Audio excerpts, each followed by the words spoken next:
అడవిలో ఒక సింహం ఉండేది. ఒకరోజు మధ్యాహ్నం ఆ సింహం నిద్రిస్తూ ఉండగా ఒక ఎలుక ఆ సింహం పంజా దగ్గర నుంచి వెళ్ళింది. చకచకా పరిగెడుతున్న ఎలుకని సింహం నోటితో పట్టుకుంది. అల్పాహారంగా బాగానే ఉంటుందన్న ఉద్దేశంతో తినడానికి చూసింది. సింహం ఉద్దేశం గ్రహించిన ఎలుక వెంటనే, మహారాజా, నన్ను వదిలే.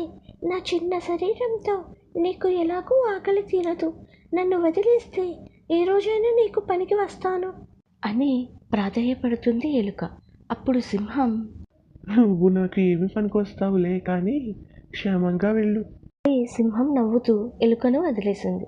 ఆ సంఘటన జరిగిన కొన్ని రోజులకి సింహం అడవిలో వేటాడుతుంటే ఒక వేటగాడి వలలో చిక్కుకుంది.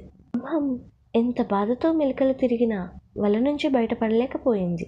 చివరికి నిస్సహాయతతో గట్టిగా అడవి మొత్తం వినిపించేలా గర్జించింది. జంతువులన్నీ భయంతో దాక్కున్నాయి. కొద్దిసేపటికి చిన్నగా ఒక చెట్టు వెనుక ఎలుక దాక్కుంది. సింహం పరిస్థితి చూసి వెంటనే ఎలుక తన దంతాలతో ఆ వలను చిన్న చిన్నగా కొరికి చాలాసేపు కష్టపడి తీసింది. సింహం వలలోంచి బయటపడింది.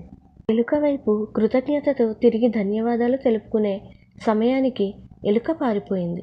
అప్పుడు సింహం తనలో తాను ఇలా అనుకుంది, చిన్న ఎలుక నాకు ఏం పనికి వస్తుంది అని అనుకున్నాను.